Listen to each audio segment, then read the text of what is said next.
अच्छा, तो भाई हम लोगों ने लास्ट टाइम अपना माइक्रोसॉफ्ट एसक्यूएल सर्वर स्टार्ट करना था। ठीक है। उसके लिए मैंने आप लोग को यहाँ पर डाउनलोडिंग का सेटअप बता दिया था भाई, आप लोगों ने किस तरीके से डाउनलोड करना है। एक दफ़ा मैं दोबारा से रिपीट कर देता हूँ। आप लोगों ने अपने ब्राउजर के ऊपर आके यहाँ पर सर्च करना होता है एसक्यूएल सर्वर। ठीक है। एसक्यूएल सर्वर जैसे ही सर्च करेंगे तो यहाँ पर देखिएगा आपके पास एक वेबसाइट आ जाएगी माइक्रोसॉफ्ट वाली। आप लोगों ने इसके ऊपर क्लिक करना है। क्लिक करने के बाद यहाँ पर थोड़ा सा स्क्रॉल डाउन करिएगा, तो स्क्रॉल डाउन करने के बाद यहाँ पर देखिएगा आपके पास यहाँ पर टोटल चार ऑप्शंस आते हैं। ठीक है। इसके अंदर से मैंने आप लोग को ये कहा था कि भाई आप लोग क्या कर लें, एक्सप्रेस वाला डाउनलोड कर लें। अगर अभी तक आप लोगों ने डाउनलोड नहीं करा तो फिर आपको मैं अब ये सजेस्ट कर रहा हूँ कि भाई आप लोग क्या करिएगा, डेवलपर वाला डाउनलोड करें। ठीक है। अगर कर लिया है ये वाला डाउनलोड तो भी कोई मसला नहीं, देखें भाई हमारे पास डेवलपर और एक्सप्रेस दोनों सेम ही होते हैं। ठीक है। दोनों की फंक्शनलिटी सेम होती है। ठीक है। कोई मसला नहीं होगा आप लोग को। तो मैंने यहाँ पर करा हुआ क्या है, अपना माइक्रोसॉफ्ट डेवलपर वाला मैंने टूल डाउनलोड करा है इसका। ठीक है। अब जब ये डाउनलोड हो जाएगा, डाउनलोड होने के बाद इसके साथ साथ आप लोग को एक और चीज डाउनलोड करनी पड़ती है। अब वो करना क्या है, आप लोगों ने पहले आप लोगों ने इसको क्या कर लिया, अपने अपने सिस्टम के अंदर इंस्टॉल कर लिया। इंस्टॉल करने के बाद ये आपसे क्या मांगता है, एक और टूल मांगता है जिसको हम बोलते हैं SSMS। ठीक है। अगर आप लोग यहाँ पर इसको सर्च करना चाहें तो डायरेक्टली आप सर्च भी कर सकते हैं। यहाँ पर आके सिंपल ये लिख दिएगा SSMS। ठीक है। SSMS लिखेंगे तो यहाँ पर देखिए हमारे पास क्या आ जाता है, माइक्रोसॉफ्ट मैनेजमेंट स्टूडियो। ठीक है। इसको आप लोग ओपन करेंगे। ओपन करने के बाद यहाँ पर देखिए आपके पास यहाँ पर एक बटन मिलेगा SSMS का। ठीक है। आप लोग क्या करेंगे, इसको ऊपर क्लिक करेंगे तो आपके पास ये जो भी सर्वर होगा वो आपके पास क्या हो जाएगा, डाउनलोड हो जाएगा। ठीक है। डाउनलोड होने के बाद इसको भी आपने क्या करना पड़ेगा, अपने अपने सिस्टम के अंदर इसको इंस्टॉल कर लेंगे। जब ये दोनों की दोनों चीजें आपके सिस्टम में इंस्टॉल हो जाएंगी सही तरीके से, उसके बाद आप लोगों ने करना क्या है, यहां पर आ जाना है और यहां पर सर्च करिएगा SSMS। ठीक है। SSMS सर्च करेंगे तो यहां पर देखिएगा मेरे पास हमारा स्टूडियो आ जाता है, एसक्यूएल सर्वर मैनेजमेंट स्टूडियो। ठीक है। आप लोगों ने करना क्या है, इसके ऊपर क्लिक करना है। क्लिक करने के बाद ये आपके पास क्या करेगा, एक सॉफ्टवेयर आपको ओपन करके दे देगा जहां पर आपकी डेटाबेस से रिलेटेड जितनी भी कमांड्स होती हैं वो सारी की सारी यहाँ पर वर्क करेंगी। ठीक है।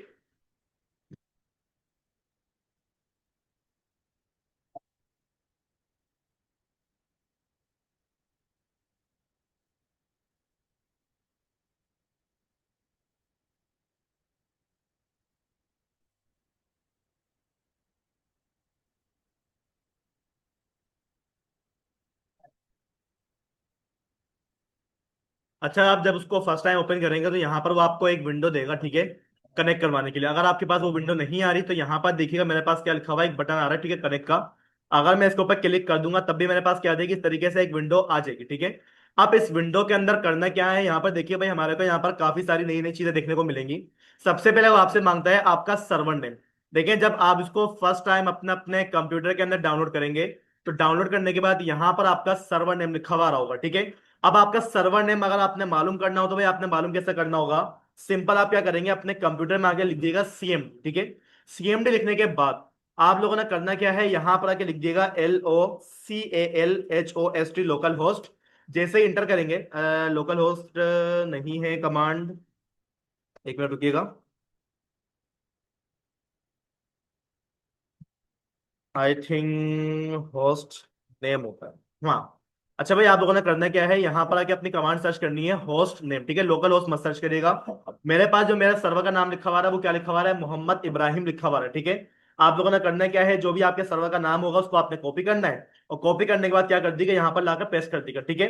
अच्छा, अगर आप सर्वर का नाम नहीं लिखना चाह रहे हो लेकिन, तो भाई हमारे पास एक तरीका और होता है कि यहाँ पर आपने क्या करना होता है, सर्वर नेम की जगह पर क्या डाल देंगे, डॉट डाल देंगे। ठीक है। डॉट का मतलब यही होता है कि हमारा जो करंट काम हो रहा है, जिस सर्वर में करंट काम कर रहे हैं हम, उसका क्या हो जाता है, ये डॉट करके नाम सजेस्ट कर लेता है, उठा लेता है। ठीक है।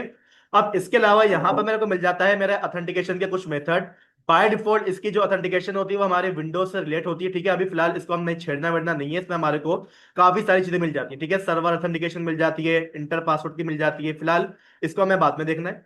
इसके अलावा यहां पर देखिएगा हमारे पास लिखा हुआ आ रहा है डेटाबेस नेम, कि भाई आपके पास यहाँ पर कोई डिफॉल्ट डेटाबेस बनी हुई तो आप लोग क्या करो, डायरेक्टली उसको यूज करो।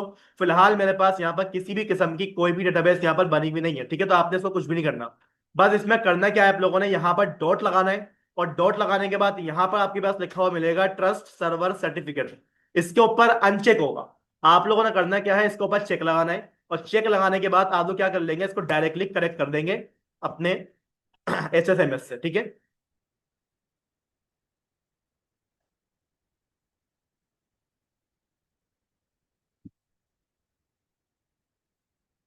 अच्छा, अब जब आप उसको अपने साथ कनेक्ट करवा लेंगे तो कनेक्ट करने के बाद देखिएगा मेरे पास यहाँ पर क्या आ गई है, एक साइड बार आ गई है। अब साइड बार के अंदर यहाँ पर देखिएगा मेरे को मेरे क्या मिल जाते हैं, डेटाबेस मिल जाते हैं, सिक्योरिटी मिल जाती है, ठीक है। हमारे ऑब्जेक्ट्स यहाँ पर हमारे को मिल जाते हैं, ठीक है। फिलहाल हमारा जो भी काम होगा हमारी डेटाबेस से रिलेट होगा। तो अगर मैं इसको ओपन करवा के चेक करूं तो बाय डिफॉल्ट यहाँ पर आपको क्या मिलते हैं, दो चीजें मिल जाती है, ठीक है। एक आपको मिल जाता है आपका सिस्टम डेटाबेस, और एक आपके पास मिल जाते हैं आपके डेटाबेस के स्नैपशॉट, ठीक है। इसके अलावा यहाँ पर देखिए भाई मेरे पास ये एक अपनी डेटाबेस बनी हुई है, अगर आपके पास ये नहीं बनी हुई होगी तो भाई आपके पास यहाँ पर सिर्फ और सिर्फ दो चीजें शो हो जाएंगी। एक होगा आपका सिस्टम डेटाबेस, और एक आपके पास क्या होगा, डेटाबेस स्नैपशॉट। अगर मैं सिस्टम डेटाबेस को ओपन करवा के चेक करूं इसमें है क्या, तो यहाँ पर देखिएगा हमारे पास हमारे सिस्टम डेटाबेस के अंदर टोटल मेरे को कितनी चीजें मिल जाती हैं, चार डेटाबेस और मिल जाते हैं, ठीक है। एक मेरे पास होता है मास्टर, एक मेरे पास होता है मॉडल, एक मेरे पास होता है टेम्परेरी डेटाबेस, और एक मेरे पास होता है एमएसडीबी, ठीक है। अब ये चारों डेटाबेस क्या करते हैं भाई, देखें इससे हमारा कोई लेना देना नहीं है, ना तो इसके अंदर मैं काम करूंगा। मैं जो भी काम करूंगा उसके लिए मेरे को अपना डेटाबेस बनाना पड़ेगा, ठीक है। लेकिन एक बात का ख्याल रखिएगा, जब भी आप लोग अपना डेटाबेस बनाना शुरू करेंगे या फिर कोई काम करेंगे, आपका जो डिफॉल्ट डेटाबेस होता है वो हमेशा कौन सा होता है, मास्टर होता है, ठीक है। हमेशा आपने जब भी क्वेरी चलानी हो किस में चलानी है, मास्टर में चलानी है। मास्टर में जब क्यूरी चल जाएगी उसके बाद आपने अपना अगला काम करना है, ठीक है। अब जैसे कि यहां पर मेरे को क्या करना है, अपना कोई डेटाबेस बनाना है, तो भाई डेटाबेस बनाने के लिए यहां पर हमारे पास ऊपर देखिए टॉप पे बटन होता है क्रिएट क्यूरी के नाम से, ठीक है। कंट्रोल एन करेंगे हमारे पास एक न्यू क्यूरी का बॉक्स ओपन हो जाएगा। अगर आप इस पे क्लिक कर देंगे तब भी आपके पास यहां पर देखिएगा एक वो बॉक्स ओपन करके आपको दे देगा, ठीक है।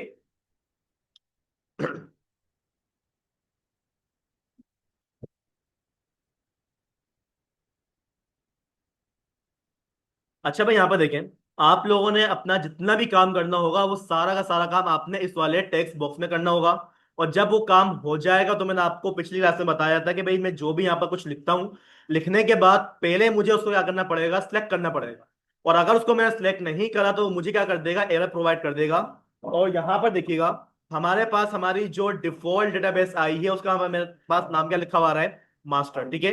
तो मैं इसी डेटाबेस के अंदर क्या कर रहा हूँ, अपना एक काम करना शुरू करूंगा। सबसे पहले डेटाबेस को मुझे क्या करवाना है, क्रिएट करवाना है, ठीक है।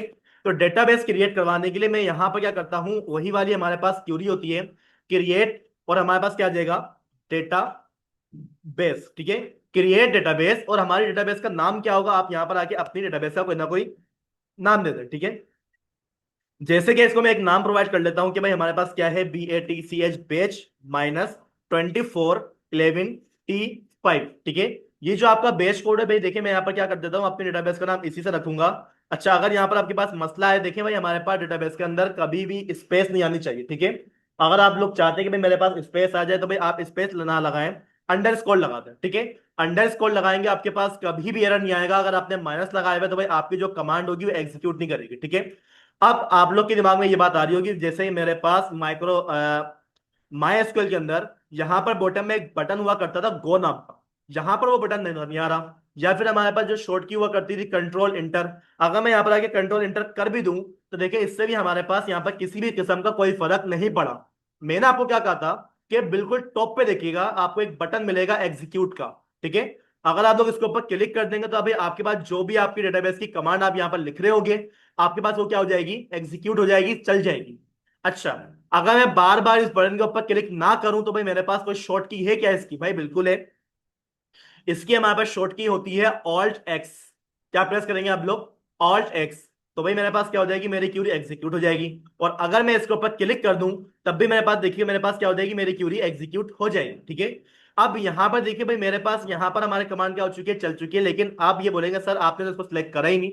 भाई देखें होता ये है कि अभी तो फिलहाल यहां पर मैंने क्या करा हुआ है, सिंगल कमांड लिखी हुई है, ठीक है।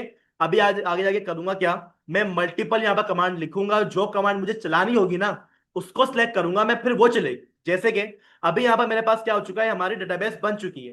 कैसे बन गई है आप लोगों ने इसको चेक करना है, तो आप एक काम ये करिएगा कि इस पे डेटाबेस पे क्या करेंगे, आप लोग राइट क्लिक करेंगे, और राइट क्लिक करने के बाद देखिएगा आपको बिल्कुल बॉटम में एक ऑप्शन मिल जाएगा रिफ्रेश नाम का, ठीक है। इस पे मैं जैसे ही क्लिक करूंगा हमारे पास हमारी जो भी डेटाबेस होगी वो क्या हो जाएगी, रिफ्रेश हो जाएगी। और रिफ्रेश होने के बाद जो डेटाबेस मैंने यहाँ पर बनाई होगी यहाँ पर देखिए मेरे पास उसका नाम शो हो जाएगा, ठीक है। यानी कि मेरे पास जो भी डेटाबेस थी जो मैंने अभी अपनी इस कमांड से क्रिएट करी वो मेरे पास यहाँ पर शो हो चुकी है। अब डेटाबेस क्रिएट होने के बाद माई एसक्यूएल के अंदर हम लोग करते क्या थे, डेटाबेस के ऊपर क्लिक करते थे। तो भाई जैसे मैं डेटाबेस के ऊपर क्लिक करता था, हमारी जो भी डेटाबेस हुआ करती थी वो यूज में आ जा करती थी, ठीक है। लेकिन यहां पर ऐसा कोई चक्कर नहीं। देखें, जब तक आपके पास यहां पर मास्टर लिखा हुआ आ रहा है ना, तो इसका मतलब ये कि अगर आप यहां पर कोई टेबल बनाते हो, कोई डेटा सिलेक्ट करते हो, तो वो आपके पास कहां पर जाके सेव होगा? आपकी मास्टर डेटाबेस के किसी ना किसी टेबल के अंदर, ठीक है। तो मुझे क्या करना पड़ेगा? जो भी डेटाबेस आप यहां पर बना रहे हो, उसको अगर आपने इस्तेमाल में लाना है, उसको यूज करना है, तो यहां पर आप लोगों ने एक क्यूरी लिखनी पड़ती है, यूज। और किसको यूज करना है, आप क्या कर देंगे, अपनी उस डेटाबेस का यहाँ पर नाम बता देगा जिसको आप यहाँ पर यूज करना चाह रहे हैं, ठीक है। आप यहाँ पर देखिए भाई, मेरे पास एक क्यूरी ये लिखी हुई है, मेरे पास एक क्यूरी ये लिखी हुई है, तो मैं क्या करूंगा, इसको पहले इस तरीके से आकर सिलेक्ट कर लूंगा। सिलेक्ट करने के बाद जैसे ही मैंने यहाँ पर एग्जीक्यूट पे प्रेस करा, मेरे पास यहाँ पर देखिएगा, जहां पर पहले मास्टर लिखा हुआ आ रहा था, आपकी दफा क्या लिखा हुआ आ गया है? क्या हो गया? आनंद, क्या हुआ? देखिए भाई, मेरे पास जहां पर पहले मास्टर लिखा हुआ आ रहा था, अब की दफा मेरे पास वहां पर मेरी डेटाबेस का नाम लिखा हुआ आ गया है, जिसके अंदर मुझे एक्चुअली काम करना है, ठीक है। अब डेटाबेस मेरे पास क्या हो गई है? यूज में आ गई है। अब अगर मैं इस डेटाबेस को ओपन करवा के चेक करूं, तो यहां पर देखिए मेरे पास क्या आ जाता है, प्लस का साइन आ जाता है। अगर मैं इस पर क्लिक करूं, तो यहां पर देखिएगा हमारे डेटाबेस के अंदर यहां पर इतनी सारी चीजें मिल जाती हैं जो कि मैंने कभी बनाई नहीं, ठीक है। तो यहाँ पर देखिए भाई, हमारे पास हमारी डेटाबेस की डायग्राम यहाँ से जनरेट होगी। डेटाबेस में कितने टेबल होने वाले हैं, डेटाबेस का कोई व्यू बना हुआ है, ठीक है। मतलब आपने कोई एक्स्ट्रा काम करा हुआ है, कोई क्यूरी स्टोर करवा के रखी हुई है, तो भाई वो सारी की सारी चीजें हमारे पास यहाँ पर अलग अलग फोल्डर्स के अंदर सेव होंगे, ठीक है। अभी फिलहाल मुझे करना क्या है, मेरा जो काम है वो अभी सिर्फ और सिर्फ टेबल से रिलेटेड है। अगर मैं अपने टेबल के ऊपर क्लिक करके चेक करूं, तो मेरे पास यहाँ पर किसी भी किस्म का कोई टेबल नहीं होने वाला। वजह क्या है? अभी तक मैंने कोई टेबल बनाया नहीं, ठीक है। लेकिन जैसे यहाँ पर मैंने ओपन करवाया, तो यहाँ पर देखिए मेरे पास लिखा आ जाता है system table, file table, external table, table graph. ये क्या चीज है भाई? देखें, जब भी हमारे पास हमारी डेटाबेस क्रिएट होती है, तो हमारे को ये एक्स्ट्रा फोल्डर क्या करती है, वो बनाकर देती है, ठीक है। मेरे पास इनका अभी कोई काम नहीं है, काम होगा तो मैं आगे जाकर इनको यूज भी करूंगा, ठीक है। फिलहाल हमें करना क्या है, डेटाबेस के अंदर एक टेबल क्रिएट करवाना, ठीक है। तो टेबल क्रिएट करवाने के लिए मेरे पास यहाँ पर जो कमांड होती है वो उसी तरीके से होगी जिस तरीके से आप लोगों ने अपने माई एसक्यूएल के अंदर बनाई थी। मैंने बोल दिया क्रिएट, क्या क्रिएट करना है, मेरा एक टेबल क्रिएट कर दो, ठीक है। उस टेबल का नाम क्या होने वाला है, मैंने बोल दिया मेरे जो टेबल का नाम होगा वो क्या होगा, यूजर्स होगा, ठीक है। अब यूजर्स नाम का जो टेबल है, इसके अंदर मेरे पास कौन कौन से कॉलम आने चाहिए, तो भाई कॉलम मुझे यहां पर क्या करने पड़ेंगे, डिफाइन करने पड़ेंगे कुछ इस तरीके से, ठीक है। अब सबसे पहले मेरे पास जो कॉलम आएगा वो कौन सा आएगा, आईडी का कॉलम आ जाएगा, ठीक है। आईडी का कॉलम लिखने के बाद अब आपको ये बात लाजमी पता होनी चाहिए कि जब भी मेरे पास इस तरह का कोई काम होता है डेटाबेस से रिलेटेड, तो जो कॉलम के अंदर डेटा आने वाला है उसका मुझे क्या करना होगा, डेटा की टाइप डिफाइन करनी पड़ेगी कि इस वाले कॉलम के अंदर इस तरह का क्या आने वाला है, डेटा आने वाला है। अगर मैं वहां पर आकर वेयर केयर लिख दूं और वहां पर मैं नंबर स्टोर करवा दूं, तो ये बात बिल्कुल क्या है, गलत है। हमारा डेटाबेस इसको एक्सेप्ट ही नहीं करेगा, ठीक है। तो सबसे पहले यहां पर मैं बोल देता हूं भाई, मेरे पास जो आईडी होगी वो हमेशा क्या होती है, इंटीजर में होती है, ठीक है। अब इंटीजर लिख दूं, या फिर मेरे पास यहां पर एक चीज और होती है, बिग इंटीजर, ठीक है। मैंने आपको दोनों में लास्ट टाइम डिफरेंस बताया था कि अगर मैं इंटीजर पास करूं, तो ये जो आईडी जनरेट करेगा वो 1 से लेकर 8 तक के नंबर जनरेट करेगा, ठीक है। यानी कि हमारे पास अगर कोई आईडी जनरेट होती है, वो हमारे पास 8 करेक्टर तक कंप्लीट हो जाती है। तो 8 करेक्टर के बाद 9 करेक्टर हमारे पास कभी भी जनरेट नहीं होगा, ठीक है। तो लेकिन अगर आप लोगों ने यहाँ पर बिग इंटीजर पास करा हुआ, तो भाई ये बिग इंटीजर क्या काम करेगा, 8 से ऊपर लेके चले जाएगा, 15 16 तक लेके चले जाएगा, ठीक है। बहुत बड़ी आपके पास क्या हो जाएगी, आईडी जनरेट हो जाएगी। तो ये काम सोच समझ कर करिएगा कि अगर आपको ये बात मालूम है कि भाई मेरी डेटाबेस के अंदर बहुत ज्यादा जायंट किस्म का डेटा आने वाला है, तो आपने हमेशा क्या यूज करना है, बिग इंटीजर, ठीक है, ताकि आगे जाकर आपको अपने डेटाबेस को अपडेट ना करना पड़े, ठीक है। तो फिलहाल मेरे पास इतना कोई बड़ा डेटा नहीं आने वाला, तो इसको मैं फिलहाल क्या रखवाऊंगा, इंटीजर रखवाऊंगा। अब इंटीजर रखवाने के बाद एक बात हमारे को और ये चेक करनी होती है भाई, हमारे पास इसके अंदर क्या होती है, कॉन्स्ट्रेंट होते हैं। क्या होते हैं, कॉन्स्टेंट। कॉन्स्टेंट मैं बाद में बताऊंगा, फिलहाल यहां पर मेरे को कॉन्स्टेंट बनाने की जरूरत नहीं है। मैंने यहां पर क्या लगाया, कोमा लगाया। कोमा लगाने के बाद अब आपके पास क्या आ जाएगा, आपके अगले कॉलम का नाम आ जाएगा, ठीक है। तो मेरे पास जो अपना अगला कॉलम होगा, मैं क्या करवा लूंगा, नेम। अब इस नेम की जो डेटा की टाइप होगी वो क्या होने वाली है, मैंने यहां पर आके क्या बोल दिया, VARCHR, ठीक है, वेर केयर। अगर मैं यहां पर आके वेर केयर की जगह पर ये लिख देता हूं CHAR, करेक्टर। करेक्टर का मतलब क्या होता है, 1 अल्फाबेट, ठीक है। अगर मैं यहां पर आके अपना करेक्टर की इसका डेटा टाइप रखवा दूंगा ना भाई, और अगर टेबल के अंदर डेटा इंसर्ट करते वक्त मैंने यहां पर क्या रखवा दिया, इब्राहिम का नाम इंसर्ट करवाया, तो मेरे पास वो एक्सेप्ट क्या करेगा, इब्राहिम का आई, पूरा नाम एक्सेप्ट नहीं करने वाला, क्योंकि मैंने उसकी टाइप क्या बताई हुई है, करेक्टर। तो करेक्टर फिर हम यूज कहां करेंगे, मेल और फीमेल के, मेल और फीमेल के हम क्या यूज करेंगे हमेशा, करेक्टर, क्योंकि भाई मेल का हमें क्या चाहिए होता है, सिर्फ एम चाहिए होता है, फीमेल के लिए मुझे क्या चाहिए होती है, मेरे एफ चाहिए होता है, ठीक है। तो अगर आपके पास कोई ऐसा डेटा होता है इसमें हमारे पास सिर्फ और सिर्फ एक ही चीज आनी चाहिए, जैसे 0 और 1, या फिर फीमेल और मेल, प्रेजेंट या फिर एब्सेंट, तो उस सूरत में आपने क्या करना पड़ेगा, हमेशा चार, यानी कि करेक्टर, उसकी डेटा टाइप यहां पर डिफाइन करनी पड़ेगी। फिलहाल मेरे पास कोई करेक्टर नहीं आने वाला, मेरे पास क्या आना चाहिए, वेरिएबल करेक्टर आएंगे, यानी कि हमारे पास उसके अंदर क्या होगा, बहुत सारे करेक्टर एक्सेप्ट हो रहा होगा वो, ठीक है। तो यहां पर कि मैंने क्या बोल दिया, वेर CHR, यानी कि वेरिएबल करेक्टर। अब वेरिएबल करेक्टर अगर मैं डायरेक्टली इंसर्ट कर दूंगा तो भाई कोई मसला नहीं है, हमारे पास ये डेटा क्या कर देगा, एक्सेप्ट कर लेगा। लेकिन अगर आपने यहां पर आकर, वो बाद में बताऊंगा, वो कॉन्स्टेंट में आता है, अभी वो पढ़ा नहीं रहा मैं, अभी फिलहाल टेबल कैसे बनते हैं वो देख रहा है। अच्छा भाई यहां पर देखिए हमारे पास क्या है, वेयर केयर। वेयर केयर के अंदर अगर मैं इसको खाली छोड़ दूं, कोई मसले की बात नहीं है, हमारे पास डेटा आ जाएगा।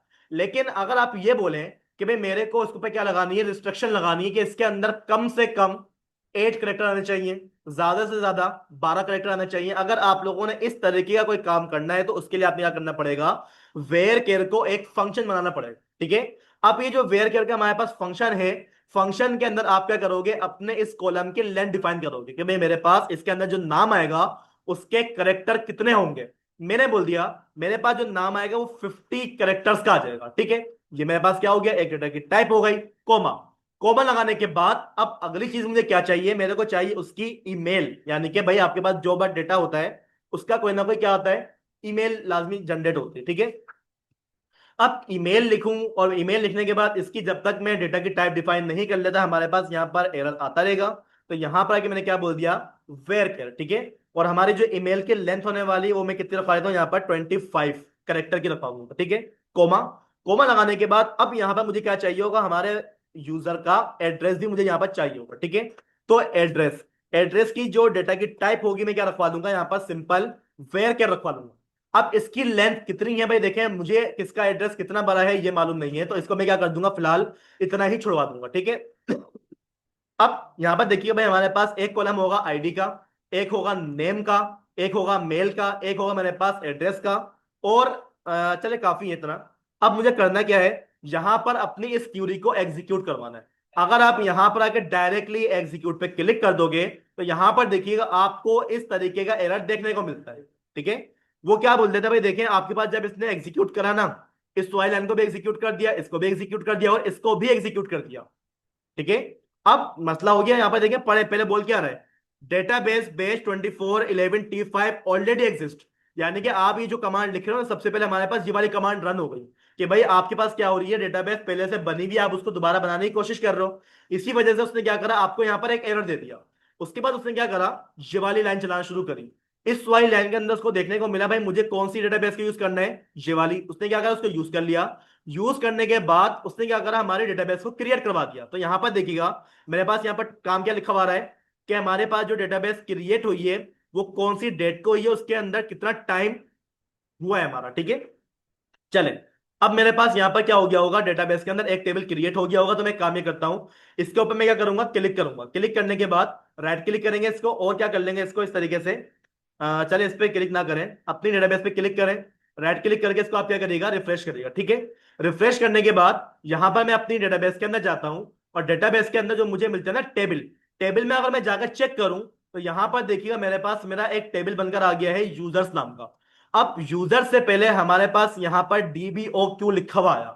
भाई देखें हमारे पास यहां पर डेटाबेस में होते हैं ऑब्जेक्ट, क्या होते हैं, ऑब्जेक्ट। अब ऑब्जेक्ट क्या होता है ये मैंने आपको शायद पिछली क्लास में समझाया भी था।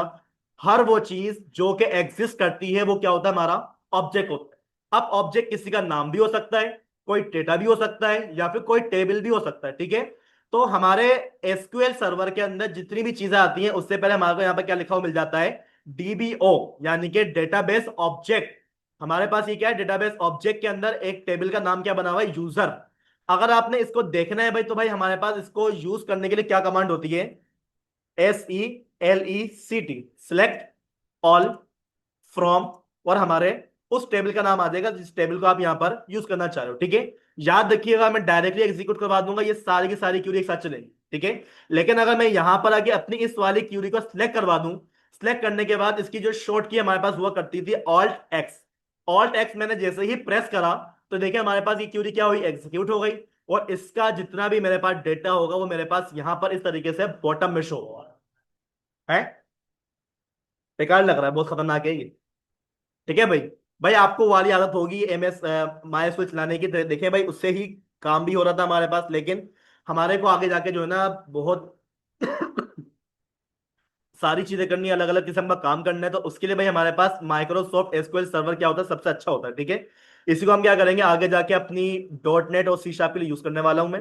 ठीक है, अब यहां पर देखिएगा मेरे पास क्या हो गया है, मेरा डेटा टेबल क्रिएट हो चुका है। ठीक है, अब टेबल के अंदर मुझे क्या चाहिए, मेरा वो डेटा चाहिए जो कि क्या करेगा, यूजर इंसर्ट करेगा। ठीक है, एक बात तो हम यहां पर दिमाग में आती है कि जब हम लोग एसक्यूएल सर्वर पढ़ रहे होते हैं तो हमारे दिमाग में ये चीजें आती हैं, क्यूरी पढ़ के हमें क्या हो जाएगा, क्या मिलेगा।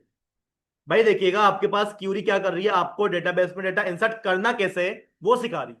ठीक है, लेकिन जब आप आगे जाके इसको किसी वेबसाइट के साथ कनेक्ट करोगे ना भाई, तो वो डेटा कहां से आएगा, आपके इनपुट फॉर्म में से आएगा। लेकिन इनपुट फॉर्म में से यहां तक पहुंचाने के लिए आपके पास इन्हीं क्यूरी की क्या पड़ती है, जरूरत पड़ती है। जैसे कि हम लोगों ने PHP के अंदर देखा था, हम लोगों ने लारावेल के अंदर देखा था। ठीक है, तो यहां पर देखिए भाई ये क्यूरी भी हमारे पास क्या होने वाली है, काम में आने वाली है। अब करना क्या है, करना यह है कि भाई मेरे को यहां पर अपने डेटा के अंदर, टेबल के अंदर डेटा इंसर्ट करना है। तो डेटा इंसर्ट करने के लिए भाई हमारे पास यहां पर कमांड क्या होती थी, इंसर्ट। ठीक है, और आप क्या बोल देंगे, इनटू। इंसर्ट कर दो, किसके अंदर इंसर्ट कर दो, हमारे पास एक टेबल बना हुआ है किस नाम का, यूजर्स नाम का। ठीक है, उसके अंदर क्या कर दो, इंसर्ट कर दो। इंसर्ट करना क्या है, हमारी कुछ वैल्यूज क्या कर दो उसके अंदर इंसर्ट कर दो। ठीक है, अब वो कौन कौन सी वैल्यूज है, भाई यहां पर आके सबसे पहले मैंने बोल दिया मेरे पास क्या है, एक आईडी है। ठीक है, आईडी के बाद मेरे पास अगली चीज क्या है नहीं, मैंने अपना कांस्टेंट यूज नहीं करा हुआ। ये बात मैंने आपको बताई, देखें जब मैंने टेबल क्रिएट करा मैंने कहीं पर भी किसी भी किस्म का कांस्टेंट यूज नहीं करा हुआ। आईडी डुप्लीकेट भी जनरेट होगी हमारी। ठीक है, उससे भी मैंने उसको बचाया नहीं है। अब यहां पर आके मैंने क्या बोल दिया, आईडी। आईडी लिखने के बाद फिर मेरे पास क्या आ जाएगा, यहाँ पर एक स्टूडेंट का नाम आ जाएगा, यूजर का नाम आ जाएगा अली। अली लिखने के बाद आपने क्या करना है, यहाँ पर आके लगा देना है कोमा। ठीक है, कोमा लगाने के बाद फिर मुझे क्या करना है, अपनी ईमेल पास करनी है। तो ईमेल पास करने के लिए मैंने क्या बोल दिया, यहाँ पर अगर ali@gmail और .com। ठीक है, ये मेरे पास क्या हो गया, मेरी ईमेल आ गई, कोमा। ईमेल के बाद मेरे पास क्या लिखा हुआ है, मेरा एड्रेस लिखा हुआ है। तो भाई यहां पर आके मैंने क्या बोल दिया है, कराची पाकिस्तान। ठीक है, इस तरीके से मैंने क्या कर दिया, अपना यहाँ पर काम कर दिया, आईडी आ गया, नेम आ गया, ईमेल आ गया और कराची आ गया। लेकिन यहां पर अभी तो मेरा डेटाबेस के अंदर डेटा इंसर्ट करा ही नहीं, उससे पहले क्या आ गया, मेरे पास एरर आ गया। अब ये एरर आया क्यों है, ये मैंने आपको लास्ट टाइम समझाया भी था कि एसक्यूएल सर्वर आपके ये जो डबल कोटेशन है ना, इसको एक्सेप्ट नहीं करता। ठीक है, कभी भी नहीं करेगा। आपने करना क्या होगा, यहां पर आकर हमेशा सिंगल कोटेशन के अंदर अपना डेटा पास करना होगा। जैसे ही मैंने अली का नाम सिंगल कोटेशन के अंदर रखा, एरर हमारे पास रिजोल्व हो गया। ठीक है, अब इसी तरीके से भाई हमारे पास यहाँ पर अली का जो ईमेल होगी, अली का जो भी हमारे पास एड्रेस होगा, सबको मुझे क्या करना पड़ेगा, अपनी सिंगल कोटेशन के अंदर रखवाना पड़ेगा। अब रखवाने के बाद अब आपने क्या कर लिया, अपनी क्यूरी को कंप्लीट कर लिया ना। अब आपने क्या करना है, इस वाली लाइन को पहले सिलेक्ट कर लिएगा। सिलेक्ट करने के बाद ऑल्ट एक्स प्रेस करेंगे। ठीक है, अच्छा वो आपको क्या बोल देता है कि कॉलम एड्रेस नॉट डिफाइन, ऐसा क्यों हुआ, वो क्या बोल रहा है जरा पढ़े, कि स्ट्रिंग और binary data world terminate truncate table base user column address truncate value के। अच्छा भाई यहाँ पर देखिए हम लोगों ने जब टेबल क्रिएट करवाया था ना, तो उसके अलावा मैंने यहाँ पर उसकी जो डेटा की टाइप होती है ना, उसको मैंने लेंथ डिफाइन नहीं करी। ठीक है, जिसकी वजह से वो क्या कर रहा है, मेरे को यहाँ पर एरर दे रहा है। अच्छा अब करना क्या है, अगर इस तरीके का आपके पास मसला आ जाए कि टेबल क्रिएट हो चुका हो, तो भाई आप टेबल को डिलीट भी करवा सकते हो। ठीक है, तो भाई टेबल को डिलीट करवाने के लिए हमारे पास जो कमांड होती है वो कोई डिलीट टेबल की नहीं होती। याद रखिएगा जब भी टेबल डिलीट होगा उसके लिए आपने क्या करना पड़ेगा, ड्रॉप यूज करना पड़ेगा। टेबल डिलीट कर रहे हो, ड्रॉप। डेटाबेस यूज करना है, ड्रॉप। यूजर का डेटा डिलीट करना है ना भाई, तो ड्रॉप यूज नहीं होगा, हमेशा डिलीट यूज होता है। ठीक है, ड्रॉप हमेशा किसके लिए होता है, टेबल और डेटाबेस के लिए, बस इसके अलावा किसी के लिए काम नहीं करेगा। ठीक है, मैंने क्या बोल दिया, ड्रॉप कर दो, क्या ड्रॉप कर दो, हमारा एक टेबल ड्रॉप कर दो। टेबल का नाम क्या है हमारे पास, यूजर्स नाम है। ठीक है, अब आपने करना क्या है, यहां पर आगे इसको क्लिक सेलेक्ट कर लिए। सिलेक्ट करने के बाद आपने क्या करना है, एग्जीक्यूट, और हमारा जो भी डेटाबेस का टेबल होगा वो क्या हो चुका होगा, डिलीट हो चुका होगा। ठीक है, चले, डेटाबेस के अंदर से डेटा डिलीट हो गया ना। अब यहाँ पर आके मैं एक काम ये कर लेता हूँ, हमने जो यहाँ पर लेंथ को नहीं डिफाइन करा था, मैं यहाँ पर अपनी लेंथ को क्या कर लेता हूँ, डिफाइन कर लेता हूँ। ठीक है, डिफाइन करने के बाद अगेन मैं यहाँ पर क्या करता हूँ, उसको सिलेक्ट करवाता हूँ। सिलेक्ट करने के बाद एग्जीक्यूट, और हमारे पास हमारे डेटाबेस के अंदर डेटा सिलेक्ट हो गया अगेन। ठीक है, अब जो ये वाली क्यूरी ना भाई मेरे पास, इस वाली क्यूरी के अंदर मुझे करना क्या है, अपना डेटा इंसर्ट करना है। तो भाई यहां पर आप क्या करो, इसको सिलेक्ट कर लो। सिलेक्ट करने के बाद अब आप लोगों ने करना क्या है, एग्जीक्यूट पे क्लिक करना है, और यहां पर दिखेगा जो डेटा पहले मेरे पास इंसर्ट करने से मना कर रहा था, कॉलम की लेंथ बताने के बाद उसके अंदर डेटा हमारे पास क्या हो चुका है, इंसर्ट हो चुका है। ठीक है, अब डेटा इंसर्ट हो गया ना भाई, तो मुझे करना क्या है, इसको पहले मैं क्या करूंगा, सिलेक्ट करूंगा, एग्जीक्यूट करूंगा। तो यहां पर देखिएगा हमने क्या करा, सिलेक्ट ऑल फ्रॉम यूजर, और हमारे टेबल के अंदर हमारे देखिए आईडी 1 आ गई, नेम के नीचे नेम आया, मेल के नीचे मेरे पास मेल आ गई, और एड्रेस के नीचे मेरे पास एड्रेस लिखा हुआ है। ठीक है, अभी यहां पर उसको मैंने कॉलम को तो बताया नहीं था भाई मेरे को अली का नाम कहां पर लेके जाना है, तो उसने मुझे क्या कर दिया, डायरेक्टली अली का नाम लिख कर दे दिया। लेकिन अगर मैं यहां पर आके कुछ ऐसा करना शुरू कर दूं, मैंने क्या बोल दिया भाई, यहां पर आके पहले मेरे पास क्या आ जाएगा, एक बच्चे का नाम आ जाएगा खिजर, उसके बाद उसकी जो आईडी है ना भाई, आईडी को मैंने क्या कर दिया, यहां पर आके इस तरीके से लिखवा दिया 2। ठीक है, अब यहां पर देखिएगा भाई, यहां पर हमारे पास वही वाले मसले आ रहे हैं कि डबल कोटेशन का, पहले इसको सिंगल करते हैं। सिंगल करने के बाद अब ये हमारे पास जो कमांड है बिल्कुल सही है। अब अगर मैं इसको सिलेक्ट करवाऊं, सिलेक्ट करने के बाद इसको मैं क्या करता हूं, ऑल्ट एक्स प्रेस करूंगा, तो यहां पर देखिए मेरे पास वो डेटा क्या कर रहा है, इंसर्ट करने से मना कर रहा है। ठीक है, क्यों मना कर रहा है, क्योंकि जो खिजर है वो कौन से वाले कॉलम में जाने की कोशिश कर रहा है, इंटीजर वाले कॉलम पे, जहां पर डेटा की टाइप इंटीजर है, और जो मेरी आईडी है वो कहां पर जाने की कोशिश कर रही है, स्ट्रिंग के अंदर। तो देखिए इसी वजह से हमारे पास क्या आ रहा है, मसला आ रहा है। अब इस मसले से बचने के लिए भाई देखिए हमारे पास, अगर आपको कॉलम के नाम याद नहीं है, पहले कौन सा कॉलम आ रहा है, सेकंड कॉलम कौन सा है, तो भाई आपको मैं मना करूंगा इस तरह की क्यूरी को एग्जीक्यूट ना करवाएं। ठीक है, तो भाई फिर क्या करें, एक दफा मैं काम ये करता हूँ, सिलेक्ट कर लेता हूँ, ऑल्ट एक्स। तो यहां पर देखिए हमारे पास जो कॉलम की सीक्वेंस आ रही है, सबसे पहले क्या आ रही है, आईडी, फिर नेम, फिर मेल, फिर एड्रेस। अगर आप चाहते हो कि भाई मैं अपनी सीक्वेंस से डेटा इंसर्ट करने की कोशिश करूं, तो भाई उसके लिए आपने क्या करना पड़ेगा, अपनी क्यूरी को थोड़ा सा चेंज करना पड़ेगा। ठीक है, अब क्यूरी क्या होगी हमारे पास, अगेन आप लोग लिखेंगे इंसर्ट इनटू, कहां पर, भाई देखो एक हमारे पास वो आईडी है, और एक हमारे पास उसकी क्या कहते हैं, सीक्वेंस आ रही है। भाई हमारे पास ये 1 है, फिर 2 है, सीरियल नंबर है एक तरह का ये। ठीक है ना, अच्छा अब यहां पर आ जाए, यहां पर आने के बाद मैंने क्या बोल दिया, इंसर्ट इनटू यूजर्स। यूजर्स में क्या करो, मेरा डेटा इंसर्ट कर दो। ठीक है भाई, अब आप क्या करो, उनके कॉलम का नाम बताओ जिस जिस कॉलम के अंदर आप लोगों ने अपना डेटा इंसर्ट करना है। ठीक है, तो डेटा इंसर्ट करने के लिए मैंने क्या बोल दिया भाई, मेरे पास एक कॉलम है आईडी नाम का, एक मेरे पास कॉलम है नेम नाम का, एक मेरे पास कॉलम है मेल नाम का। चले ऐसा नहीं करते, सबसे पहले मेरे पास क्या लिखा हुआ, आईडी, आईडी के बाद मैंने क्या लिख दिया, मेल, मेल के बाद मैंने क्या लिख दिया, एड्रेस, और एड्रेस के बाद मैंने क्या लिख दिया, नेम। ठीक है, यानी कि अपने जो टेबल की सीक्वेंस है ना भाई, मैंने क्या कर दिया, इसको चेंज कर दिया। भाई देखें, ये मैंने आपको पहले भी बात बताई थी, यहां पर दोबारा से रिपीट करूंगा। आपने जब भी डेटा के अंदर, टेबल के अंदर डेटा इंसर्ट करना है, आपने अपने टेबल की सीक्वेंस को नहीं देखना, हमेशा किसको देखना है, आप अपने उस कॉलम को देखो जो कॉलम आप यहां पर क्यूरी में डिसाइड कर रहे हो।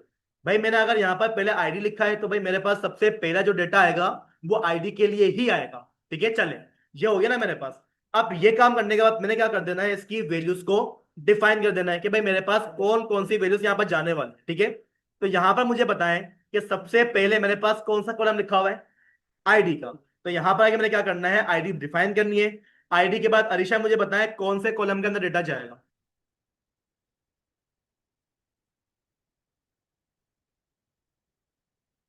अरीशा अगला कॉलम कौन सा है, मुझे नाम बताएं, मैं क्या लिखूं यहां पर,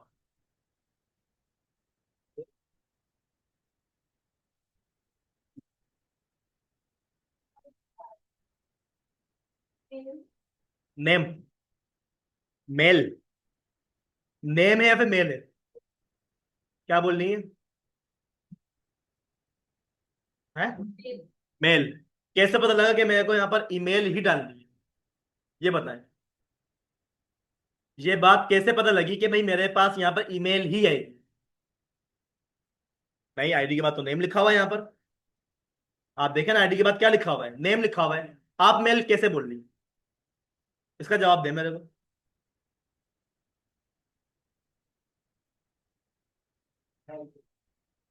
हमजा इसका जवाब दो कि भाई मेरे पास यहाँ पर मेल क्यों आएगी, और अगर मैं नेम लिखूंगा तो नेम क्यों आएगा।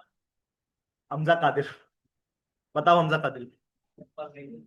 हाँ भाई देखिए, अभी मैंने बताया अरीशा आपका दिमाग क्लास में नहीं है, कहीं और घूमने गया हुआ दिमाग, उसको वापसी लेकर आए। आप यहां पर देखें आईडी के बाद आपने कौन से कॉलम को बोला हुआ है, मेल। आपने जो यहां पर लिखा हुआ है ना, आपने वैल्यूज के अंदर भी उसी का ही डेटा इंसर्ट करना है। इसको मत देखिएगा, मैं फिर बता रहा हूँ, ठीक है ना। आपने क्या करना है, यहाँ पर ऊपर आईडी के बाद मेल लिखा हुआ है, तो यहां पर आके मैंने क्या करना है, अपने बंदे की मेल ही यहां पर इंसर्ट करनी है, इसके अलावा कुछ भी नहीं। कोमा, कोमा लगाने के बाद अगला कॉलम कौन सा आएगा अंबर, एड्रेस का कॉलम आएगा, ठीक है। तो एड्रेस के अंदर मैंने क्या बोल दिया भाई, इसका जो एड्रेस है वो क्या होगा हमारे पास, लाहौर होगा, ठीक है। लाहौर के बाद अब मेरे पास क्या आ जाता है, उसका नाम आ जाएगा, ठीक है। तो नाम भी मैं क्या कर लेता हूं, यहां पर आके अपने यूजर का मैं एक नेम प्रोवाइड कर लेता हूं, यूजर खिजर, ठीक है।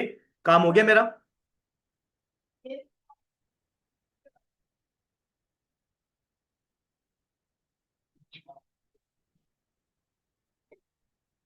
ठीक है भाई, मेरे पास यहाँ पर देखिए मेरा सारा का सारा काम हो गया। अब मुझे करना क्या है, अपने टेबल को इस तरीके से सिलेक्ट करवाना है, ऑल्ट एक्स प्रेस कर दूंगा मैं, ठीक है।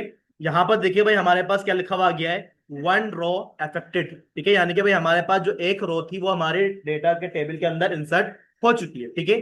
चेक करना है आप लोगों ने, यही वाली कमांड ऊपर लिखी हुई है, सिलेक्ट करो, ऑल्ट एक्स प्रेस करोगे, आपके पास यहाँ पर देखिएगा जो मैंने डेटा डाला था ना, एग्जैक्ट उसी कॉलम पे नीचे आया। हालांकि मैंने डेटा इंसर्ट करने की जो सीक्वेंस थी उसको आगे पीछे करा, लेकिन आप इसको मत देखें, आप इसको देखें। यहां पर अगर मैंने मेल लिखा हुआ है तो भाई डेटा इंसर्ट करते वक्त भी मैंने क्या डाला, उसका डेटा मेल ही डाला। डेटा अगर इस तरीके से इंसर्ट करोगे कभी भी आपके पास किसी भी किस्म का कोई एरर नहीं आता, ठीक है। अच्छा, अब यहां पर एक मसला है। मसला क्या है, मल्टीपल डेटा इंसर्ट करना है एक साथ। अभी तो मैं क्या कर रहा हूं, सिंगल सिंगल रो इंसर्ट कर रहा हूं। मल्टीपल डेटा इंसर्ट करना है मेरे को, 4-5 लोग को डेटा एक साथ डालना है। कैसे करेंगे, अभी तो भाई देखो एक यूजर का डेटा आया, मेरे को 3 यूजर का डेटा एक साथ इंसर्ट करना है, एक साथ। अवाद, अहमद, यार तुम तो कोई अजीब चीज देखा, तो लूप कहां से आ गया इसमें।